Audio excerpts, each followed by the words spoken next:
أعوذ بالله من الشيطان الرجيم. بسم الله الرحمن الرحيم.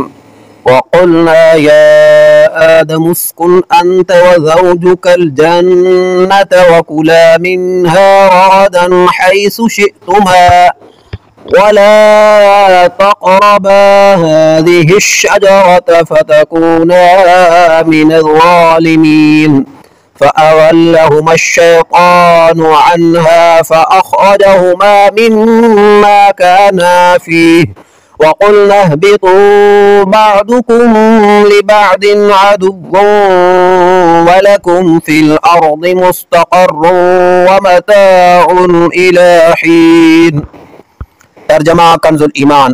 اور ہم نے فرمایا اے آدم تو اور تیری بیوی اس جنت میں رہو اور کھاؤ اس میں سے بے روک ٹوک جہاں تمہارا جی چاہے، مگر اس پیڑ کے پاس نہ جانا کہ حد سے بڑھنے والوں میں ہو جاؤ گے. تو شیطان نے جنت سے انہیں لغزش دی اور جہاں رہتے تھے وہاں سے انہیں الگ کر دیا، اور ہم نے فرمایا نیچے اترو، آپس میں ایک تمہارا دوسرے کا دشمن اور تمہیں ایک وقت تک زمین میں ٹھہرنا اور برتنا ہے. ترجمہ کنز العرفان.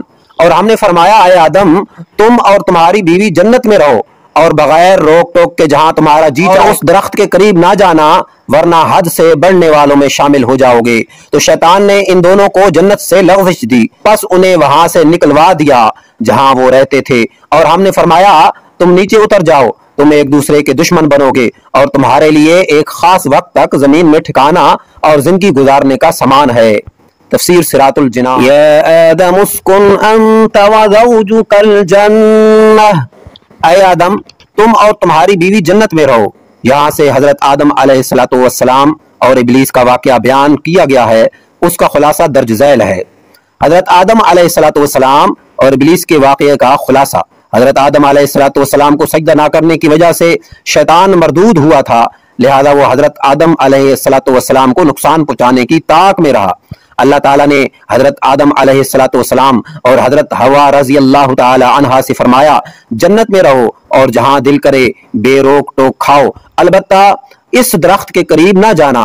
شیطان نے انہیں وسوسہ ڈالا اور کہنے لگا تمہیں تمہارے رب عز و جل نے اس درخت سے اس لیے منع فرمایا کہ کہیں تم فرشتے نہ بن جاؤ یا تم ہمیشہ زندہ رہنے والے نہ بن جاؤ. اور اس کے ساتھ شیطان نے قسم کھا کے کہا کہ میں تم دونوں کا خیر خواہ ہوں. اس پر انہیں خیال ہوا کہ اللہ پاک کی جھوٹی قسم کون کھا سکتا ہے. اس خیال سے حضرت حوا رضی اللہ تعالی عنہا نے اس میں سے کچھ کھایا یا پھر حضرت آدم علیہ السلام کو دیا تو انہوں نے بھی کھا لیا، اور یہ خیال کیا کہ اللہ تعالیٰ کی ممانعت تحریمی نہ تھی بلکہ تنزیہی تھی، یعنی حرام قرار دینے کے لیے نہ تھی بلکہ ایک ناپسندیدگی کا اظہار تھا. یہاں حضرت آدم علیہ السلام سے اجتہاد میں خطا ہوئی اور خطائے اجتہادی گناہ نہیں ہوتی. یہاں حضرت آدم علیہ السلام سے اجتہاد میں خطا ہوئی اور خطائے اجتہادی گناہ نہیں ہوتی. خطائے اجتہادی گناہ نہیں ہوتی، اس لیے حضرت آدم علیہ السلام سے کوئی غلطی نہیں ہوتی، خطائے اجتہادی ہوئی تھی. چنانچہ شیطان کے دھوکے کی وجہ سے انہوں نے اس ممنوعہ درخت کا پھل کھا لیا، اور پھل کھاتے ہی ان کے پردے کے مقام بے پردہ ہو گئے اور وہ اسے چھپانے کے لیے ان پر پتے ڈالنے لگے. اس وقت اللہ تعالیٰ نے فرمایا کیا میں نے تمہیں اس درخت سے منع نہیں کیا تھا اور میں نے تم سے یہ نہ فرمایا تھا کہ شیطان تمہارا کھلا دشمن ہے. اس کے بعد حکم الہی ہوا تم زمین پر اتر جاؤ، اب تمہاری اولاد آپس میں ایک دوسرے کی دشمن ہوگی اور تم ایک خاص وقت تک زمین میں رہو گے. زمین پر تشریف آوری کے بعد حضرت آدم علیہ السلام ایک عرصے تک اپنی لغزش کی معافی مانگتے رہے، حتیٰ کہ حضرت آدم علیہ السلام کو اللہ تعالیٰ کی طرف سے چند کلمات سکھائے گئے. پھر جب آپ علیہ السلام نے ان کلمات کے ساتھ توبہ و معافی کی درخواست کی تو وہ قبول ہوئی. ایک اہم مسئلہ یہاں ایک اہم مسئلہ یاد رکھنا ضروری ہے، کیونکہ آج کل بے باکی کا دور ہے اور جس کا جو جی چاہتا ہے بول دیتا ہے. یہاں تک کہ مذہبی معاملات میں اور اہم عقائد میں زبان کی بے احتیاطیاں شمار سے باہر ہیں. اس میں سے سب سے زیادہ بے باکی جس مسئلے میں دیکھنے میں آتی ہے وہ حضرت آدم علیہ السلام کا جنتی ممنوعہ درخت سے پھل کھانا ہے. اعلیٰ حضرت امام احمد رضا خان رحمت اللہ علیہ فرماتے ہیں غیر تلاوت میں اپنی طرف سے حضرت آدم علیہ السلام کی طرف نافرمانی و گناہ کی نسبت حرام ہے، ائمہ دین نے اس کی تصریح فرمائی، بلکہ ایک جماعت علماء کرام نے اسے کفر بتایا ہے۔ لہذا اپنے ایمان اور قبر و آخرت پر ترس کھاتے ہوئے ان معاملات میں خاص طور پر اپنی زبان پہ قابو رکھیں۔ وَلَا تَقْرَبَا، اور قریب نہ جانا۔ آیت میں اصل ممانعت درخت کا پھل کھانے کی ہے، لیکن اس کے لیے فرمایا کہ قریب نہ جانا۔ اس طرز تخاطب سے علماء نے یہ مسئلہ نکالا ہے کہ اصل فعل کے ارتکاب سے بچانے کے لیے اس کے قریب جانے سے بھی روکنا چاہیے۔ جیسے بچے کے سیڑھیوں سے گرنے کا اندیشہ ہوتا ہے تو اسے سیڑھیوں پر کھڑا ہونے سے منع نہیں کرتے، بلکہ سیڑھیوں کے قریب بھی نہیں جانے دیتے۔ اس طرح بیسیوں کاموں میں علماء کرام اسی اندیشے سے منع فرماتے ہیں کہ کوئی فعل بذات خود منع نہیں ہوتا، لیکن اگر لوگ اس کے قریب جائیں گے تو ممنوع کا ارتکاب کر بیٹھیں گے۔ جیسے عورتوں کو قبرستان جانے سے بھی منع کرنے میں یہی حکمت ہے۔ اسی سے پیر اور مشائخ کے فعل کا استدلال ہو سکتا ہے کہ وہ مریدوں کی تربیت کے لیے بعض اوقات کسی جائز کام سے بھی روک دیں کہ وہ جائز کام کسی برائی تک پہنچنے کا ذریعہ بن سکتا ہے۔ فَتَكُونَ مِنَ الظَّالِمِينَ، ورنہ تم زیادتی کرنے والوں سے ہو جاؤ گے۔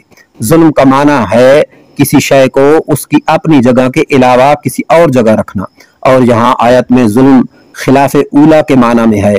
انبیاء کرام علیہ السلام کو ظالم کہنے والے کا حکم یاد رہے، انبیاء کرام علیہ السلام کو ظالم کہنا گستاخی اور توہین ہے، اور جو انبیاء کرام علیہ السلام کو ظالم کہے وہ کافر ہے۔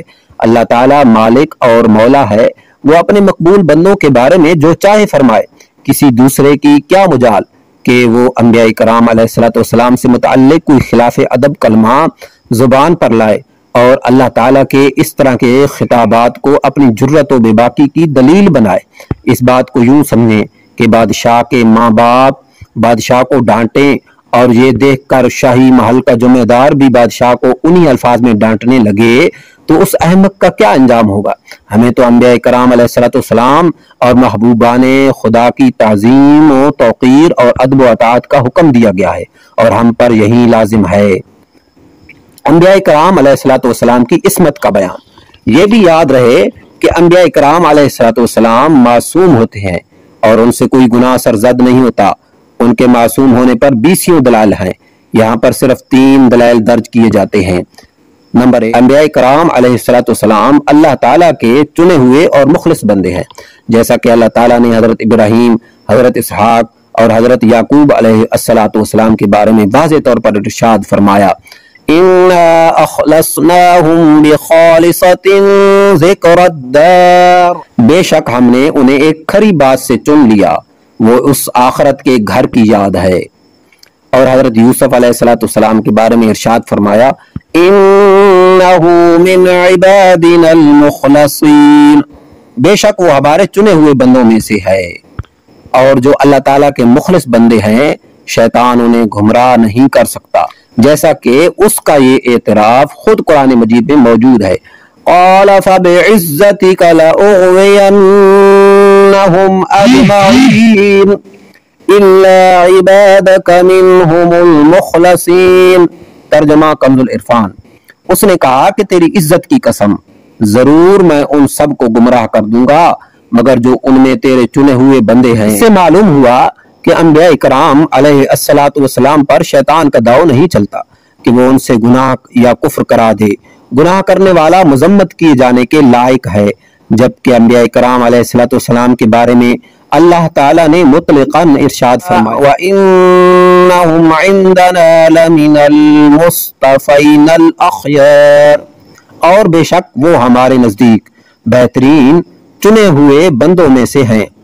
انبیاء کرام علیہ السلام فرشتوں سے افضل ہیں، اور جب فرشتوں سے گناہ صادر نہیں ہوتا تو ضروری ہے کہ انبیاء کرام علیہ السلام سے بھی گناہ صادر نہ ہو، کیونکہ اگر انبیاء کرام علیہ السلام سے بھی گناہ صادر ہو تو وہ فرشتوں سے افضل نہیں رہیں گے۔ صدق اللہ العظیم۔